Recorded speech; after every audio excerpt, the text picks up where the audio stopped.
Welcome to another edition of Inspired Stories, where leaders share their experiences so we can learn from their successes, how they've overcome adversity, and explore current challenges they're facing. Welcome to another edition of the Inspired Stories podcast, where leaders share their experiences so we can learn from their successes and be inspired by how they've overcome adversity.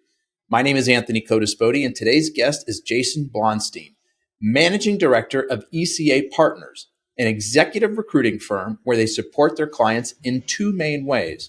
First of all, they place people into permanent or long-term roles, typically at C-suite, VP, and director levels. Number two, they place independent consultants who were previously at top-tier consulting firms into a wide variety of freelance projects and interim roles.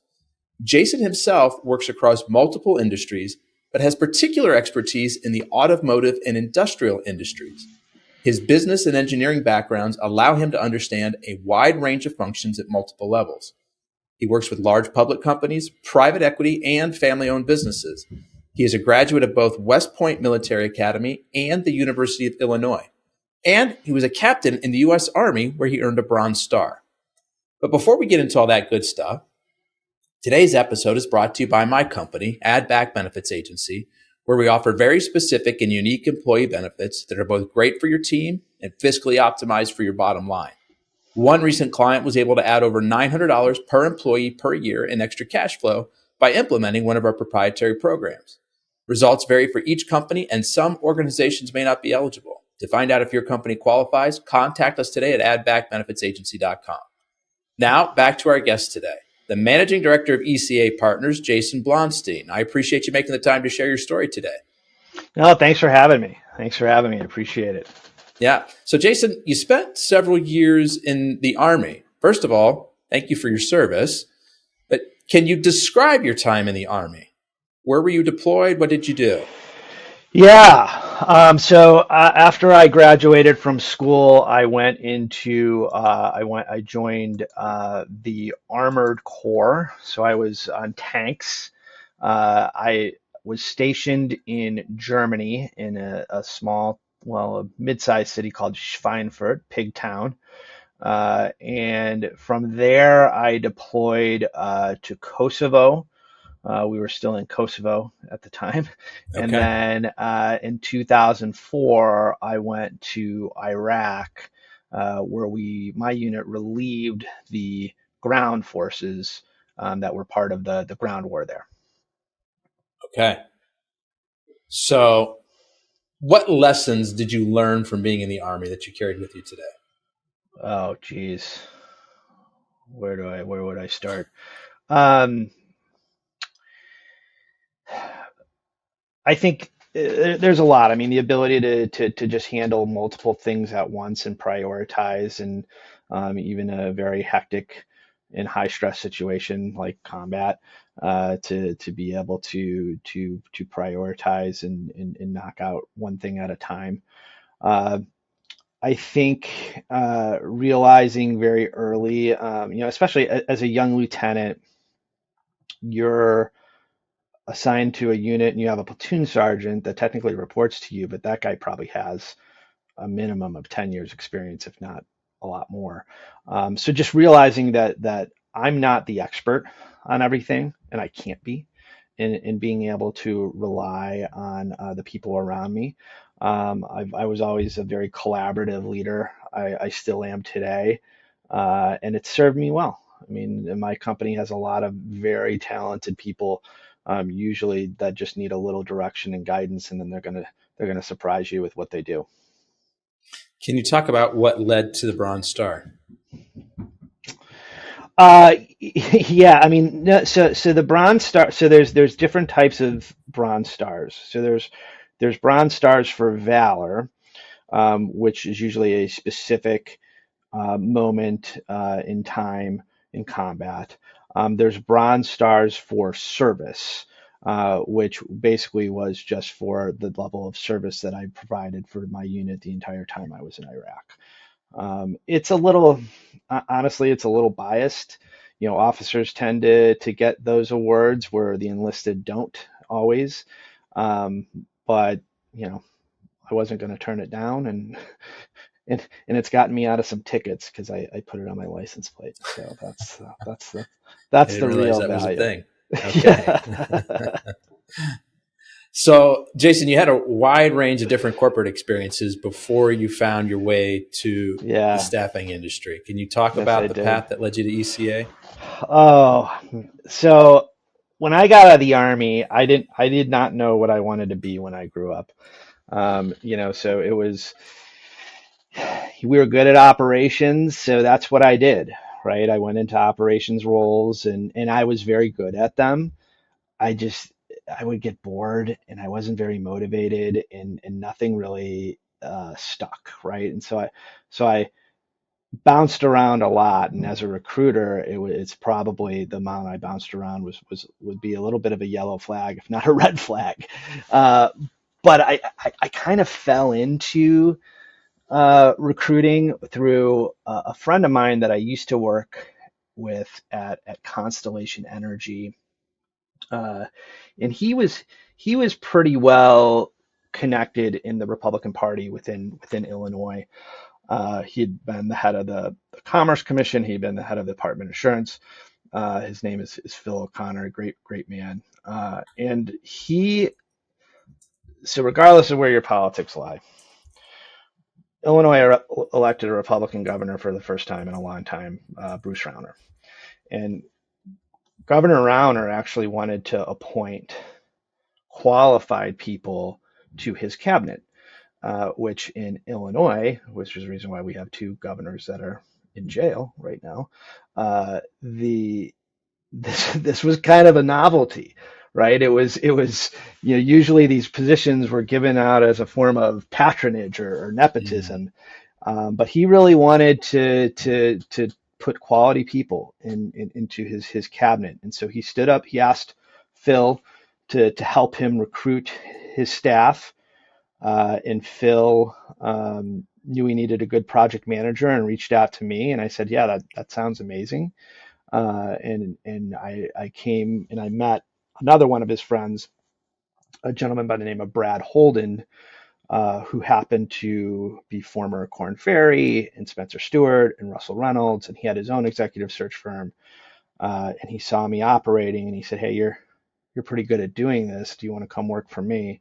And oh, by the way, here's how much some of my employees made last year." And I was like, "Oh, that's one, I enjoyed this, and two, that's very motivating." so Okay. so Nice I little pay joined raise, huh? him, and I haven't looked back. I mean, it's great. I love the project based nature of it. I love the mixture of having to deal with people and talk to people, and but also um, it can be very heads down, right? It can be very much like, hey, you have to really focus on this task that you're doing, and so it just appealed to me, and I've enjoyed it very much. And so, how did ECA Partners come about? ECA Partners, so they initially wanted to recruit me when I was still at Holden Richardson. They reached out to me to be a head of talent at a PE-backed portfolio company. But by the time I was going to jump onto my second interview, which was with the CEO and founder, Atatarki, um, he said, "Hey, they've got an offer out, but I really like your background and want to stay in touch. We might be hiring at ECA." I'm like, "Okay, well, that's great. Let's stay in touch." Then in the interim, I was recruited to Korn Ferry, who's the largest executive search firm. Part of the reason was that there were four partners at the boutique firm I was working in. All of them had been at what we call a Shrek, which is Spencer Stewart, Heidrick Struggles, Russell Reynolds, uh, Egon Zehnder, and Korn Ferry. Those are the big search firms, even though there's a couple that are knocking on the door right now. But they said, "Hey, if you want to be serious in this industry, you got to get some experience there." Um, Now that I know more, I wouldn't say I agree with that assessment, Mhm. but that's what I did. So I had a chance to go to Korn Ferry, and I jumped ship, and was not there long. It just was not a great cultural fit. Good company, just wasn't the fit for me. And fortunately, ECA had come calling again to ask if I wanted to join them, and just everything. I just really liked their approach to search. I was pretty new to the industry, but there were some things that I didn't necessarily agree with, and um, I thought their approach was very different, and their process was different, uh, and it's been a great fit. It's just been a wonderful company, and so I joined there initially in a search execution role, and then was promoted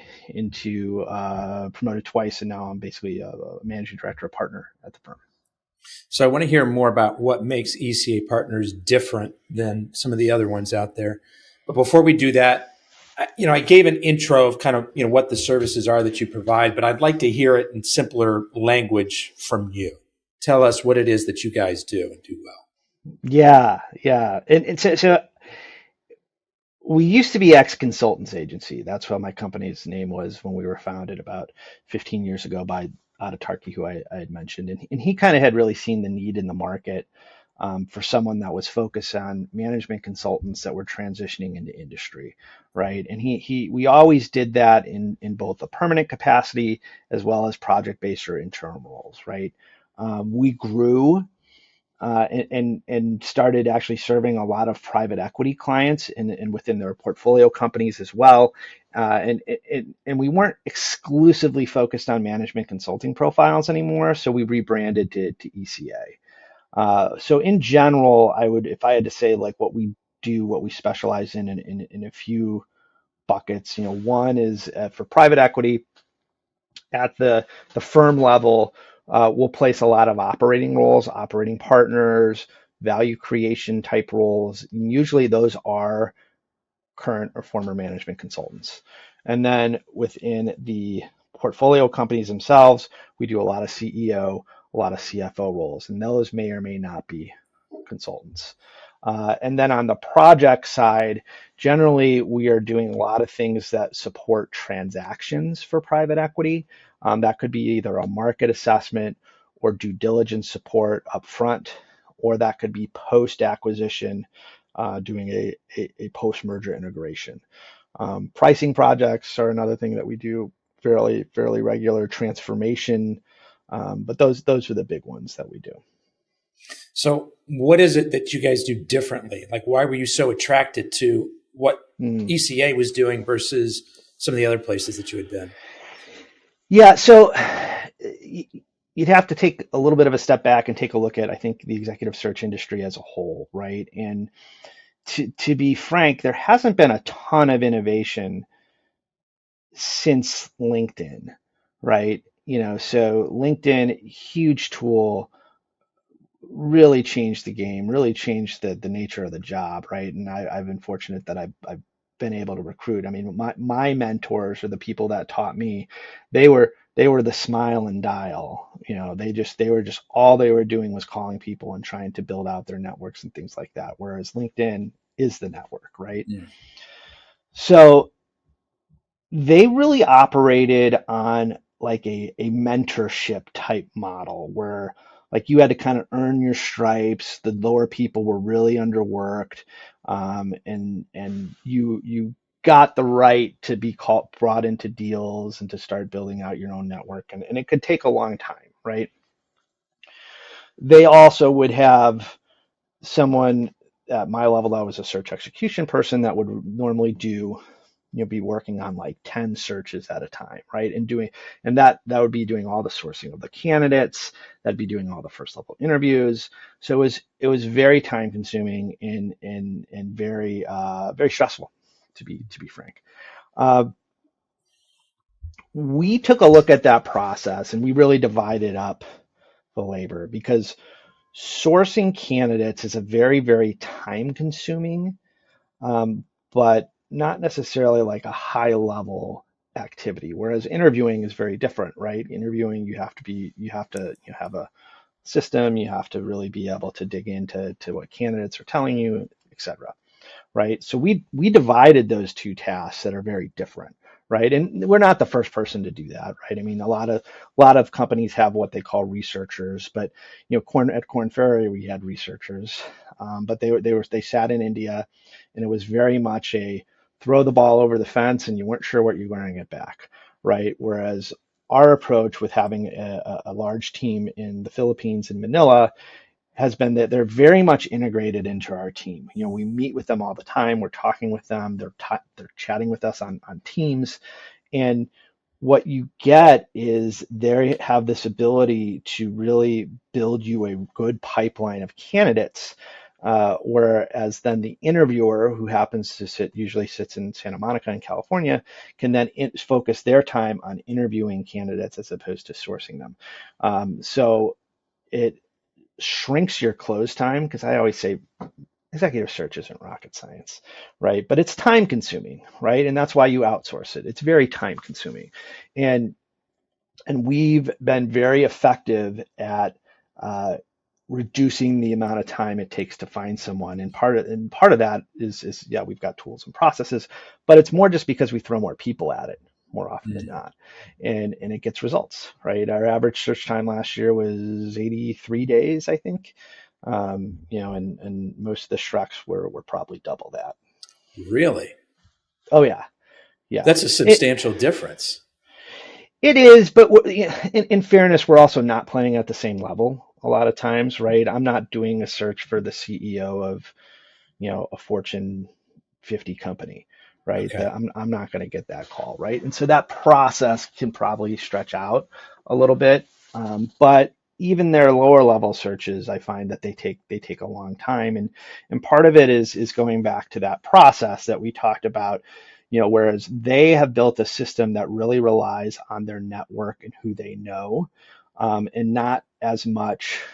They're not as good at building a bespoke list and building up a candidate list that way, which is what we primarily do. That's not to say we don't use our network, but everyone's network's the same right now. LinkedIn is the network, right?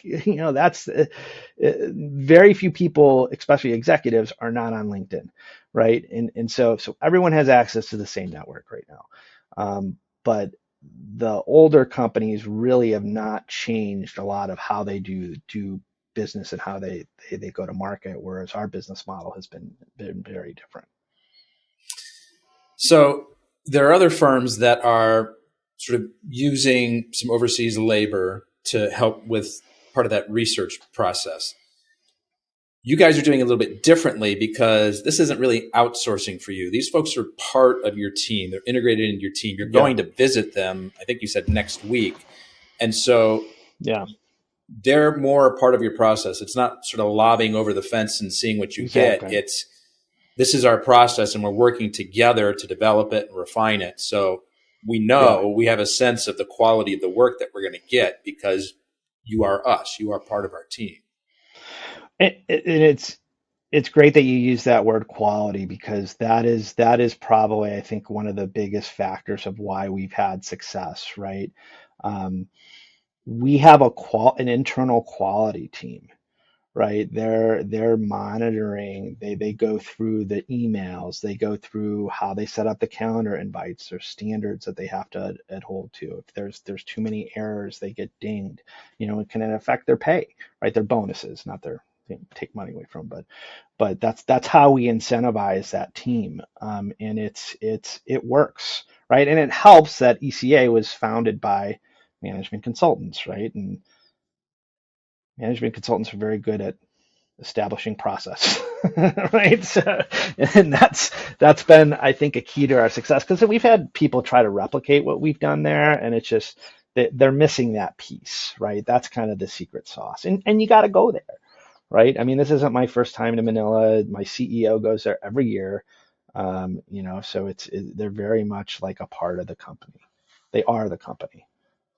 And at the same time, being able to use that part of your team and be able to, cost effectively throw more labor at the task of the research process is also a big part of what allows you to turn things around a lot faster than your competitors, right? Correct. Yeah, 100%. And literally, we dedicate a minimum of one recruiter to your search, and just, I mean, and they're probably reaching out to 30 to 40 qualified candidates a day, and over the course of a search, probably over 1,000.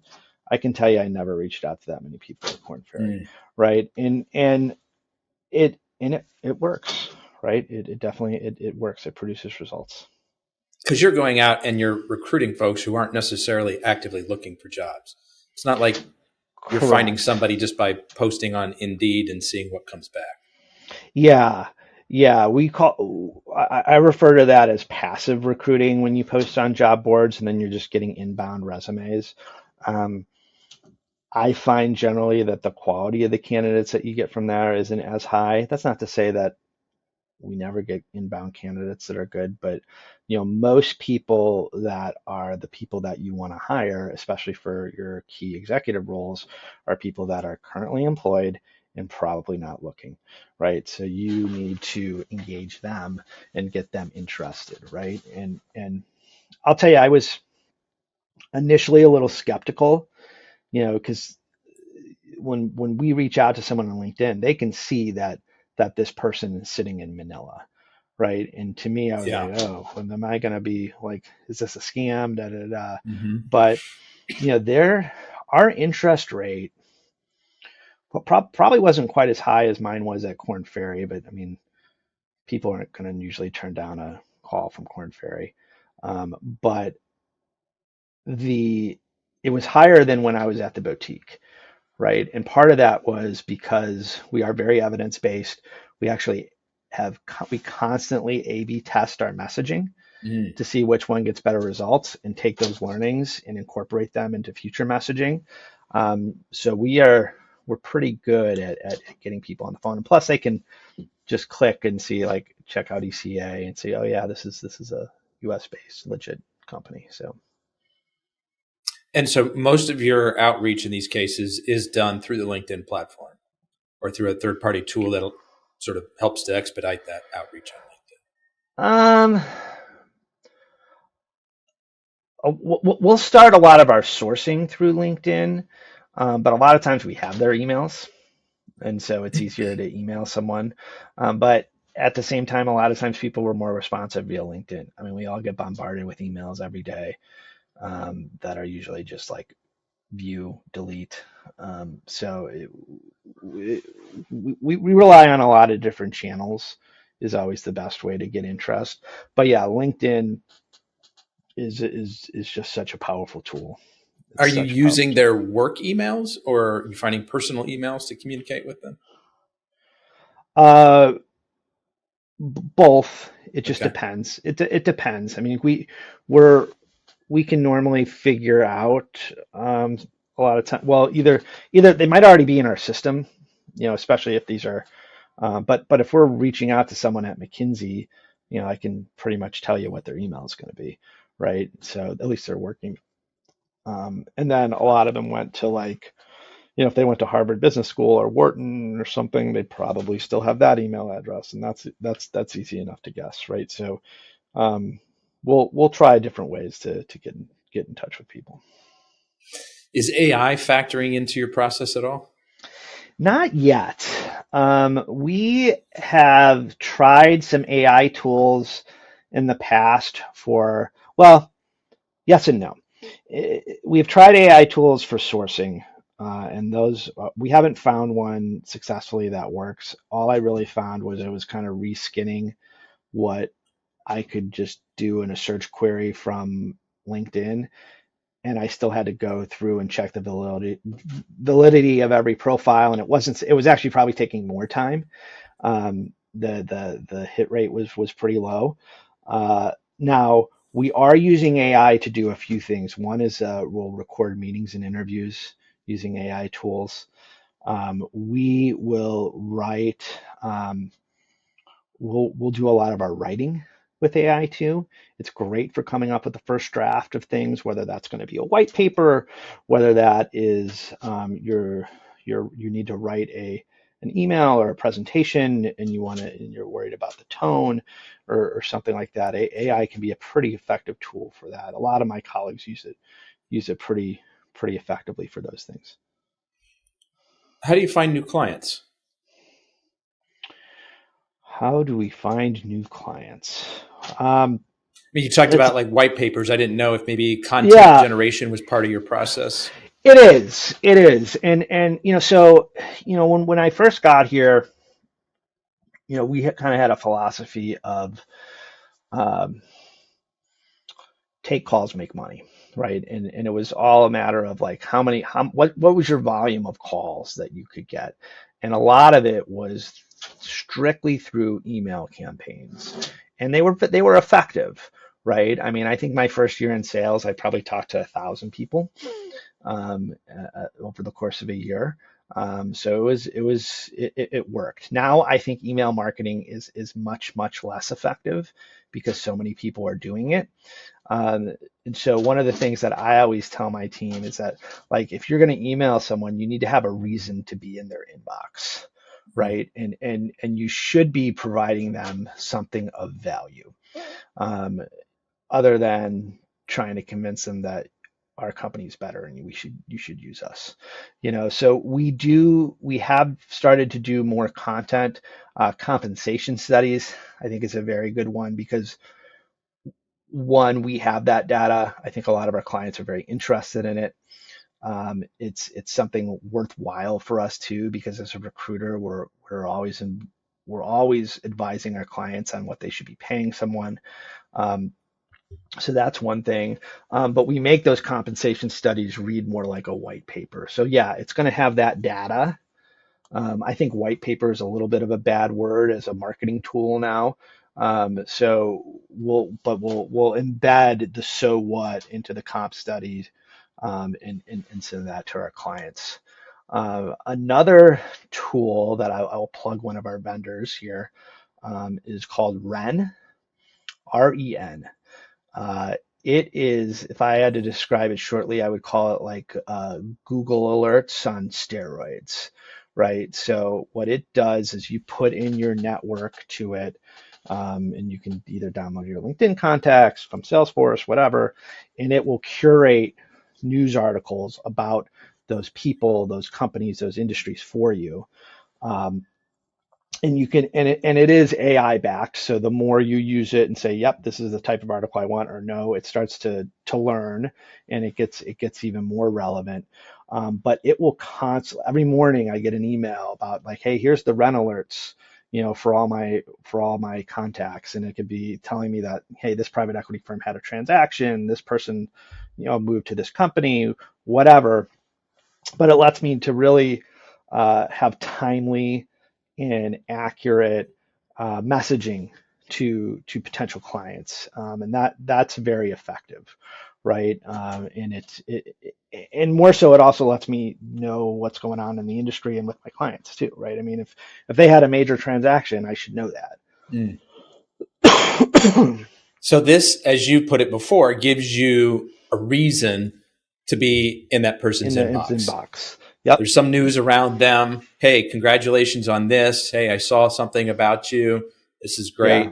And that helps them remember you. Oh, hey, Jason. Yeah, Yeah, looks like I exactly. got a need for you.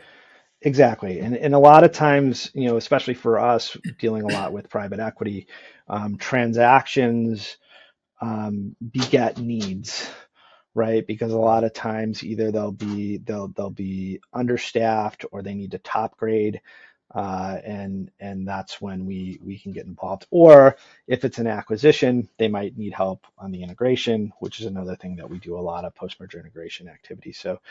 So either way, it helps me be top of mind and contacting them when there might be an actual need.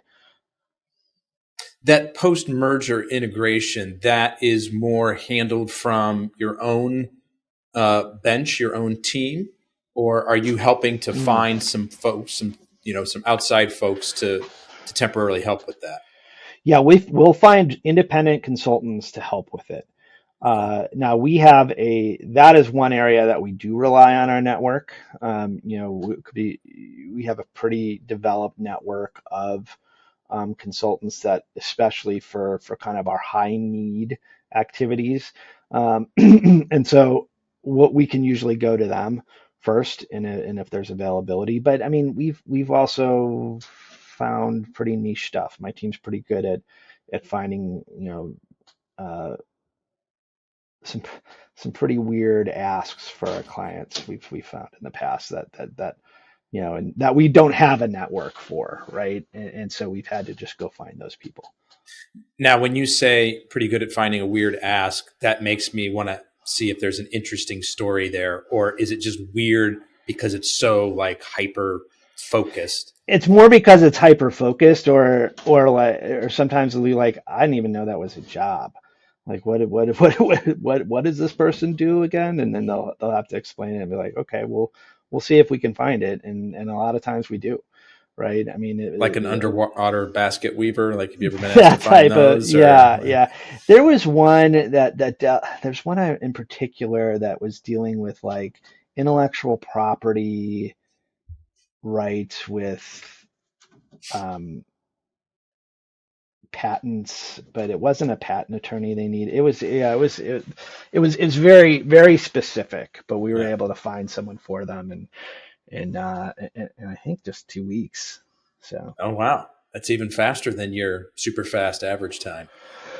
Well, we built the process to support private equity with their commercial due diligence, right? And usually after they send an LOI, they have like 3-4 weeks to review things. So like they can't wait 3 weeks for you to find someone because Mm. the process is over by then.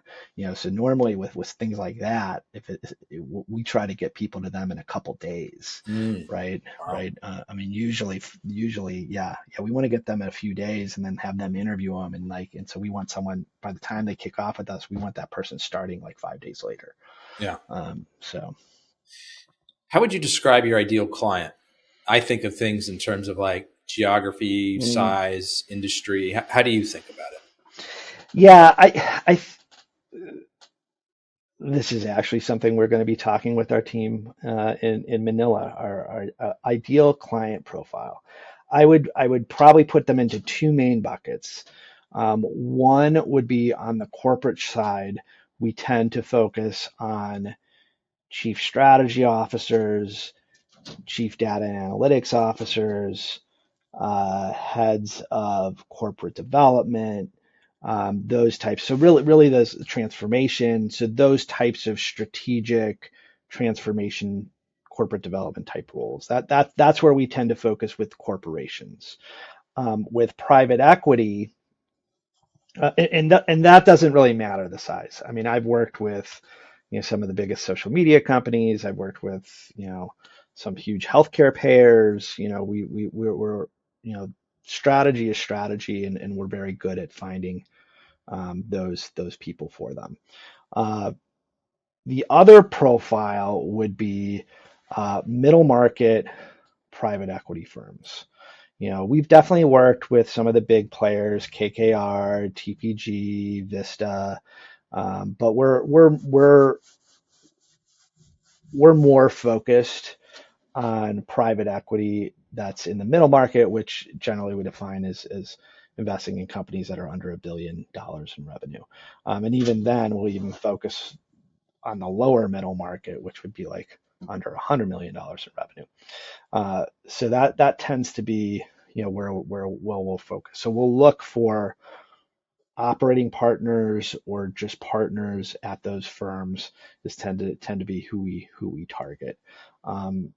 We For both of these roles, we tend to be national, just focused in the U.S. in terms of our geography. Sometimes we'll do Canada, but we don't do a lot in overseas or other places. And when you say those are the folks at the PE firms that you target, you're targeting them as a customer, as a client, not as somebody you would place. Correct. Yeah, Okay. they're who we're targeting as a client. They tend to be the decision makers. They tend to be the ones that you want to develop the relationship with. Now, a lot of times they will pass us off to some of the more junior members, like a VP or a principal.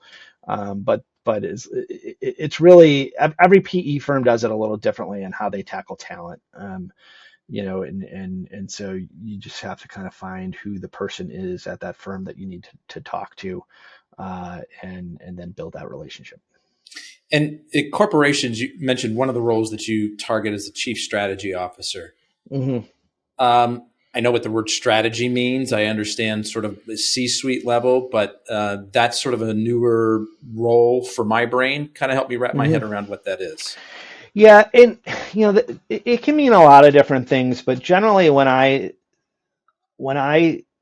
the simplest way, especially in consulting, to segregate strategy versus operations.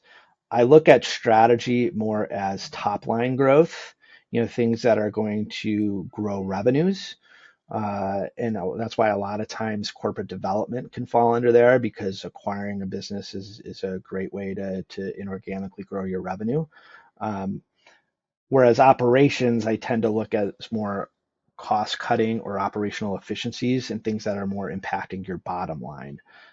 Now that's not they're not mutually exclusive. That's a pretty simplified explanation. But what I find in general is that chief strategy officers are responsible for growth, Business um, development.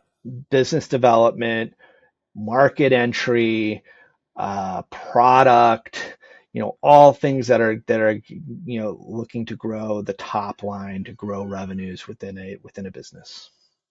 Gotcha.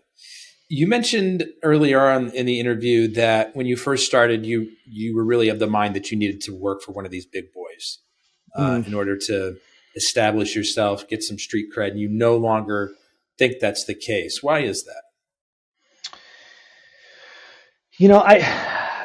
I guess when I having been inside there and been outside, I don't really know if they do great search work anymore, right? I think a lot of they rely on their brand. Now, like, look, if you need to place a board member or you need to place a CEO at a Fortune 10 company, yeah, you're probably going to want to go to one of the big boys, right? Because they have that kind of knowledge. But most roles aren't like that, right? And I don't think they've adapted effectively to the times. I think they're a little bit beholden to their partner structure who they don't want to change because they're making a lot of money, right? Um, and it just they if you look at how they've changed the way they do business since LinkedIn was hit the market, it's probably not very different. Mm. Their business model has not changed, right? So it's kind of hard to to continue to retain market share, and they have been losing market share. There's been a few private equity backed players that have grown pretty significantly. True Search, ZRG, uh, that are literally knocking on the door of Egon Zehnder in terms of revenues. And these companies were, 10 years ago, they were my company size, right? I mean, these weren't big companies, and now they're 500, $600 million companies. So Does ECA have intent or vision or hope to have a similar growth trajectory? Or do you guys kind of feel comfortable where you are? yeah, we definitely are. We want to grow, right? Whether we're going to try to sell the business eventually or whatnot. I mean, that's long term. I mean, I don't think we're necessarily very attractive at the size we are yet. But we've grown pretty significantly just this year, which honestly has been a bit of a down market. Yeah. And we've hired and grown revenues, right? So we're doing something right, and there I'm going to be talking with my CEO next week about what our growth plan is in terms of hiring and how we're going to support that. I mean, I think we've cracked the code to a degree on what can make someone successful in this industry, and I'll tell you, it's not necessarily hiring someone that has a background in search, Mm. right? That's not to say that we don't. Certainly, some of our recent new hires have been very successful do have a background in search, but it's almost unrelated, which sounds weird, but there's a lot of other What do you factors I look think for? that you need some, probably one of the biggest things. We're not a big company that supports like personality tests or things like that. But one of the things that we really like to do is look for people that feel more in charge of their destiny versus fatalistic. And those people also tend to be a little more entrepreneurial as well. We tend to have more success with someone that is scrappy, that has failed, even like failed entrepreneurs. Those can be really really great people that we target. Uh, and then like it takes time, right? So I don't care how good of a salesperson you are, no one's going to come and just like say, "Oh yeah, here's 10 CEO searches," right? You have to build relationships. And it takes time, years, right? I tell people a minimum 2-3 years before you're going to be making you're going to be making the money that you really want to, right? But you got to put your head down, you got to do it, and you got to take the calls, and you got to learn our processes. I mean, there's certainly different ways. That's probably another thing that I would mention is people that are open to feedback. That's one of our values is we are a culture of feedback. And we have a way of doing things. We know that there are other ways to do it, but this is the way we do it, and it's been successful for us. And we expect people to kind of embrace that and learn those methods. Let me shift gears on you, Jason. I Mm-hmm. would be curious to hear about a particular challenge that you have overcome, either personal or professional, kind of what it was, how you worked through it, Yeah. some of the lessons coming out the other side. Yeah, probably the biggest personal thing that I've dealt with, and well, personally and professional thing that I've dealt with is coming out of the military. Um, I had fairly bad PTSD, Mhm. right? I'd been to combat, I'd lost friends, I had seen death, and it wasn't. And even though I think even back then there was a lot of talk about it, it was still a little bit taboo to ask for help. It was a little bit like, hey, I should be tough enough to deal with this. And it ate at me for a while, and I still think there's a bit of a taboo against mental health. I mean, you see a lot of the kickback that happened when Simone Biles dropped out for mental health reasons, right? And like so, learning to accept that, learning to get help, to get counseling, to get on medication, to do those things has made me just like such a better person, and happy and content.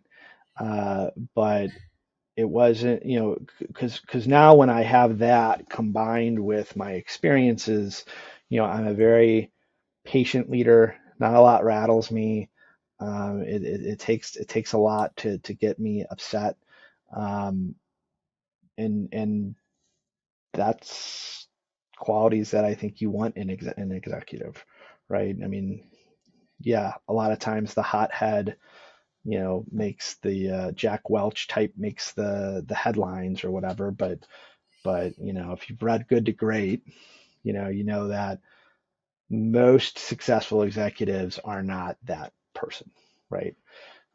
So yeah, that's probably the biggest thing that I've struggled with PTSD, and I've had a lot of soldiers that struggle with it too, and you don't have to see combat to deal with it, to have PTSD, but I think what you need to acknowledge it, and you need to seek out help because it's not something that you're going to be able to do on your own, most likely. Do you feel like you were this calm, level-headed person before the military experience, and then you went through the trauma and you had to get back to where you were? Or do you think where you are now would not have been attainable if you hadn't gone through the hardships and had to work your way through them? I don't think the hardships really had to do with my ability to deal with stress. And I think I kind of had that. I certainly think the military helped me to develop that muscle more to an extent. But I do think that the trauma and the depression that came with it made me a very angry person and very combative. And I lost friends. I pushed people away, and it wasn't. I was just in a bad place. Yeah. Uh, so to answer your question, I don't necessarily think the two are connected, but certainly if you didn't have those skills of being able to deal with pressure, being able to deal with like, you probably leave the military with them, because the military is very good at forcing you into those situations, for sure. Did you find yourself in sort of this dark, depressed state as soon as you left the military, or was there some gap before things started to kind of turn for you? It was when I came back from Iraq, so I was still in the military, and I was still in the military when I started to have these issues. Okay.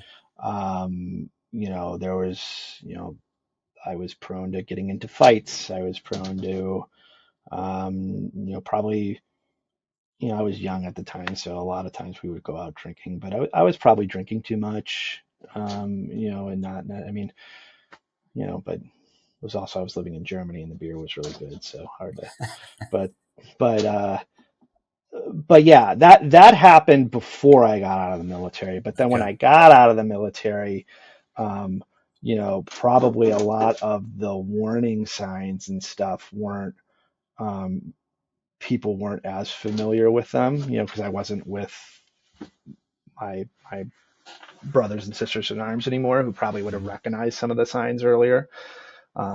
People probably were just like, why is Jason so irritable? Yeah. Why is he so grumpy? Um, I remember we were doing um, uh, a recreational league, like through work. I had signed us up. I think it was football or something, flag football, and but I got a bunch of colleagues from work to do it. And I remember like a bunch of them showed up late or something or whatever, and I like just blew up on them. Right. And these are my coworkers. These are people that are out there having fun, and I'm sitting there like lecturing them, and like looking back, you know, I think, you know, I kind of wish one of them had pulled me aside and said, "Hey, what's going on?" But they probably didn't, they weren't familiar with it either. They weren't sure what was going on. Um, so yeah, it is something that I think is still underappreciated. It is obviously something that the people in the military are still very much struggling with. Suicides are still a huge issue, with both in the military and with veterans. Um, so if I'm given a platform, I'm happy to kind of talk about it and urge people to get professional help. And um, For somebody who's listening and thinking, oh, that's me, and I don't know what to do, I don't know the first step to take, what would you tell them? well, if you're in the military, you're a veteran. There are a lot of resources through the VA, and I think the VA gets a bad rap a lot of times, and deservingly so. I mean, there were, but I think they've done a lot to improve it. And I also think that there's a lot of nonprofits, and hotlines and whatnot that can help you talk or get you into the right steps. But the first thing I would say is go to a therapist, right? I mean, whether you have health insurance or not, there's apps like BetterHelp, that make it very accessible. You don't even have to leave your home. You can do it on your computer. But that would be the first thing. Go seek professional help through a therapist.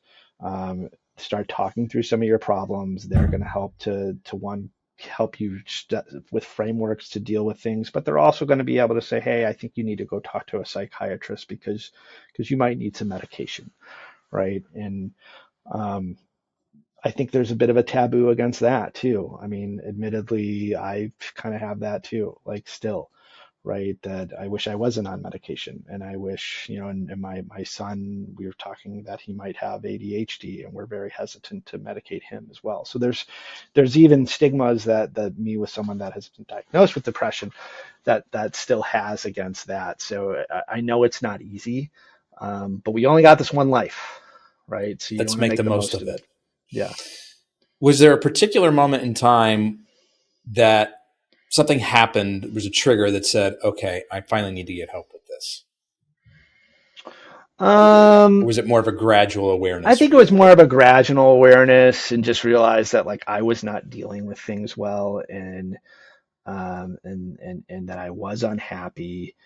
And then I actually reached out to a friend of mine who is a therapist, and she was the one that recommended that I talk to someone and get help, and I did, and I found a great therapist who helped me immensely. And we couldn't have been more different people, but he was amazing. He was amazing, and then yeah, he sent me to a psychiatrist and so on. So it was beneficial. Yeah, I'm really glad that we spent a few minutes to give voice to this, because I think your story is, even if you cut out the military part of it, is a lot more common than some people realize.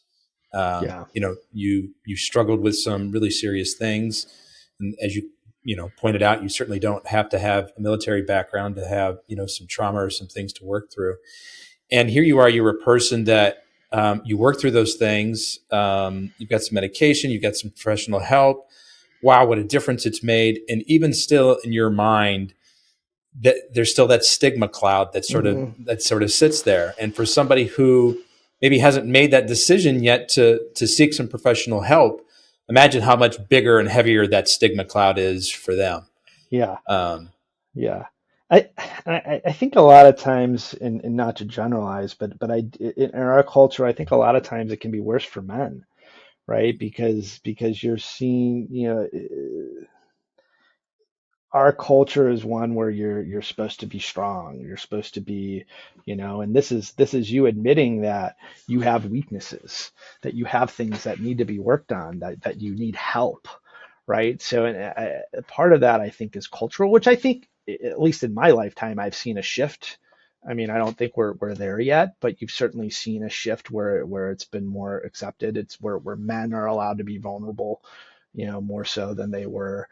I still remember when my grandmother passed away, and um, my dad had us leave the room because he didn't want us to see him cry, uh, right? wow. And so it's just, you know, when when now, I would hope some a father of today would be like, that's actually a really helpful thing for my son to that's see. yeah, I He think it'd needs be to very see that healthy. that's okay, Yeah, I that would it's agree. healthy. I would agree. Yeah. I would agree. How about, want to give any call outs to maybe some mentors or books or other professional experiences that have been helpful in your career or your personal growth? Yeah. I mean, first and foremost, Atta Tarki, who's the founder of of ECA. Very, very smart guy. Sometimes you just meet people and you're just like, man, that guy's really smart. Like he's one of those people, right? But he has always pushed me, has always given me the the rope to hang myself with, so to speak, and been supportive when I have made mistakes, and helped to kind of coach and mentor me. I've always really appreciated his support. Earlier on in my career, I worked at a company called Constellation Energy, which I think I mentioned earlier with Phil O'Connor. But my boss there was a woman by the name of Julie Hextel. She was such a great mentor for someone to teach people business, right? Because like you come out of the army, and you're probably way ahead of your peers in terms of leadership and project management and dealing with competing priorities and the things that we've touched on, but you're way behind in things like sales, customer service, finance, right? Just stuff that like you're not familiar with. And I had not gotten my MBA yet at the time. And she was very, very helpful in mentoring me and teaching me that. And she was a very good leader, right? I mean, I was fortunate that I served with some great leaders in the military, but she put a lot of them. She was up there. She was very compassionate. She was very good at reading people. She was very good. I mean, she was a trained attorney, so that probably helped. But yeah, she was great. And if I had to plug a book, one of my favorites is still it's an oldie but goodie, How to Win Friends and Influence People, which I still think is one of the best books on leadership out there. And I take a lot of those lessons with me to heart. And I actually actively teach it to my children too. I remember telling my son the other day, which is one of his parables from the book, with like, hey, the fastest way to get someone to be against you is to tell them that they're wrong. Right. That is one of the fastest, because he was doing that with one of his friends. And I'm like, that's not how you're going to convince him to come to your side. I'm telling you right now, bud. So write that one down. That's a good one. Yeah. One more question for you, but before I ask it, what's the best way for people to get in touch with you, Jason? I mean, I'm obviously very active on LinkedIn. So you can there's only one other Jason Blonstein that I know of. He's a professor at NYU. He's a lot smarter than me. So I'm not that guy. But yeah, you can find me on LinkedIn, Jason Blonstein, or my email at ECA Partners is jblonstein at eca-partners.com. That's another great way to get in touch with me. I'm fairly responsive. Terrific. Last question for you, Jason. Yeah. What do you see the changes that are coming to your industry in the next couple of years? How do you see things unfolding here? That's a great question. And I don't know if I have a great answer for that right now. I think if you would have asked me a year ago, I would have had a different answer. I mean, I definitely have seen the consolidation that's happening. I'm definitely seeing, the trend of these smaller companies becoming bigger and bigger. I think AI is going to have to become a part of it. I just haven't seen a tool yet that's done it effectively. But to me, that could be a huge. I mean, if you can use AI to source candidate lists, like in something that, like, even with us, like with someone from the Philippines doing it, they spent all day doing that. Like if you could have train AI to do that, that's going to be a huge leg up. And I have not seen a tool, like I said, that has done it effectively. If anyone knows, so you've looked at some, and they just aren't doing what they proposed to do. They're just not there yet. But I think it's coming. I also think that the industry is going to be, I think, similar to what you're going to see with private equity. We had a boom period, right? During the pandemic, well, the first few months of the pandemic, everyone thought the world was ending, right? But after that, it rebounded very fast, and especially 2021 was a gangbuster year for a lot of executive search firms, right? And you could, if you weren't making money then, I'm sorry, you're in the wrong industry, But I think the bar to become an executive recruiter is pretty low. You need really a phone and internet access, right? But I think a lot of those companies that were growing just because the economy was, I think, are going to go by the wayside, and I think there might be a little less competition. But I also think we're going to still probably be heading into a period of consolidation. So we'll see. Any chance that ECA Partners looks to do acquisitions on their side? We've talked about it. I don't think we're at the size that it would make sense yet. I mean, we've talked about possibly getting maybe 2 to 3 times bigger than we are now, and looking to do that. But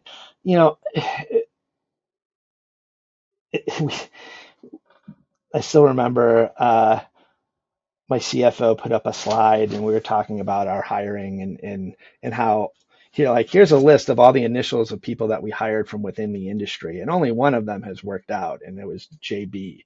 And I'm like, yeah, everyone knows who that is, Brett. Like so we just don't have as much success because our process is different, and people have kind of done it the same way, and so we don't necessarily have like the same success and I don't know if that would change if we acquire a business that does things very differently, right? So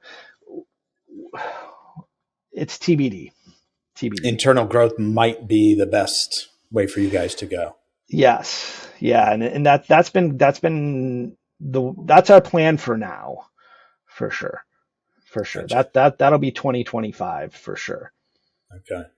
Well, Jason, I want to be the first one to thank you for sharing both your time and your story with us today. I really appreciate it. No, thank you. I enjoyed the conversation, enjoyed being on, and thank you for your time, and looking forward to continue the relationship here. Likewise. Folks, that's a wrap on another episode of the Inspired Stories podcast. Thanks for learning with us today.